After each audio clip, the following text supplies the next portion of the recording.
Here is the truth when you get married. Your property, your assets, your money is going to be split into two buckets. What's yours alone and what's shared between you and your spouse. Why do those two buckets matter? Well, because if the marriage ends, generally only one of them gets divided. Your separate bucket, what's yours alone, typically stays with you. The shared bucket is the one that gets split. So two questions. How does a shared bucket get split in the event that the marriage ends? And how does an asset end up in that shared bucket in the first place? Well, let's take a look at the first question. How does a shared bucket get split? So this is where it's going to depend on the state that you live in, which comes down to a bit of history, actually. Most states inherited their laws from English common law. Makes sense, since the US used to be part of England. But a handful decided to follow a different system based on the Spanish law system. As expected, there are states that had some sort of historical Spanish influence. Arizona, California, Nevada, New Mexico, Texas, Louisiana. And then Washington, Idaho, and Wisconsin decided to join the Spanish Law Club too. So today we have two dominant systems that control how assets between married couples are handled. On one hand, we have the community property states, the 9 community property states.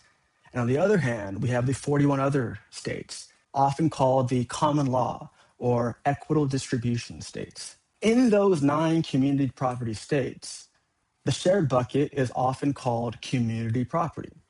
And the presumption there is that it gets split by equal value.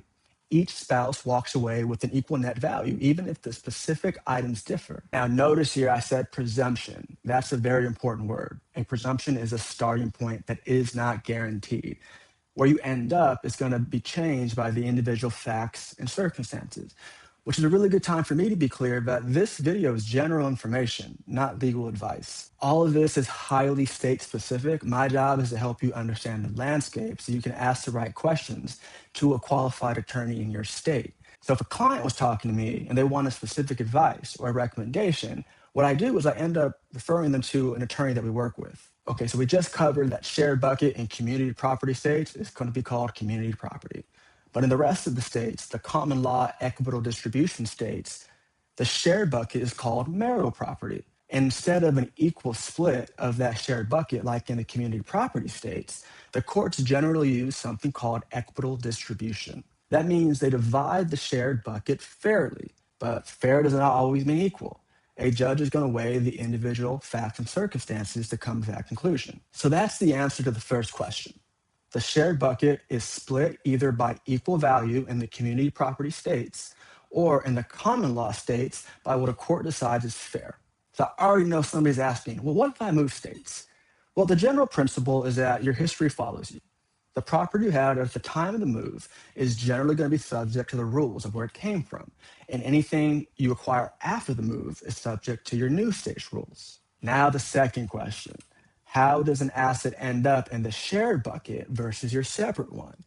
And this matters because when the marriage ends, your separate bucket doesn't carry the presumption that it gets split with your former spouse. For this question, the differences between the community property states and common law states, while it certainly matters and a lawyer can tell you exactly how they differ, practically, they both tend to follow the same basic rules.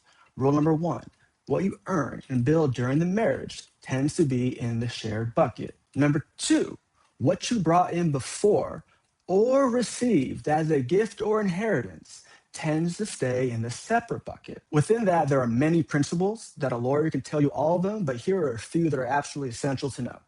First is a principle called commingling, and that happens if you mix separate property into shared property. If you do this, if you commingle, if you combine property that is considered separate with property that is considered shared, that separate property can lose its separate identity. I can give you a very specific example of how this works. So you have a married couple, and somebody receives an inheritance. Based on the principle I just went over, inheritances are going to be considered separate property in all states. You take that inheritance and you put that into a jointly owned bank account that you're both using to pay the bills. You're probably not going to be able to trace that money as well. Assuming you can't trace that, that inheritance is now likely going to be considered shared property and not separate property. The second really important concept to understand is appreciation. What happens when separate property grows during the marriage? Well, the question is whether the growth was active or passive.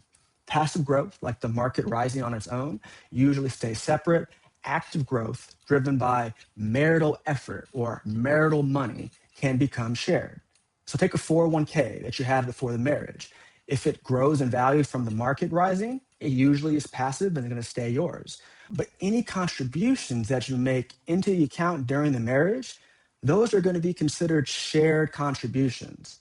And that's because it's marital income going in. The third principle here is transmutation. That's intentionally changing an asset's character. Complicated word for a simple concept. Essentially, if you have like a house that's owned by you before the marriage, that's separate property.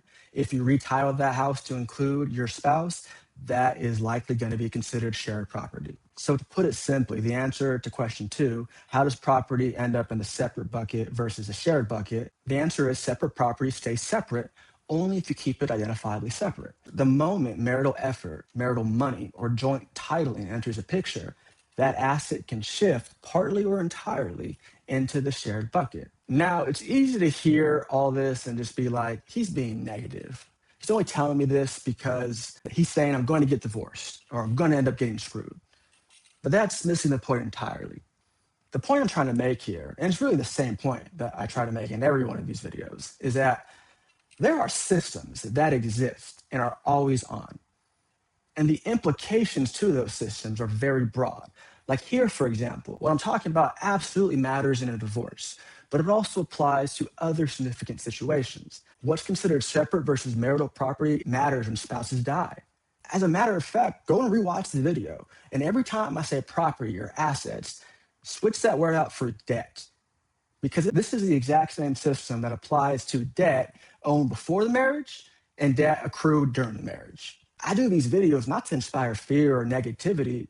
Quite honestly, it's the opposite, because it comes down to this. A default system is always operating, and ignorance isn't going to opt you out of it.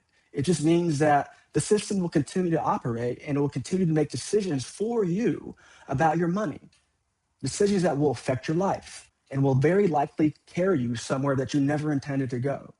That's what's scary to me. But it's through understanding that we can take the pen to power back.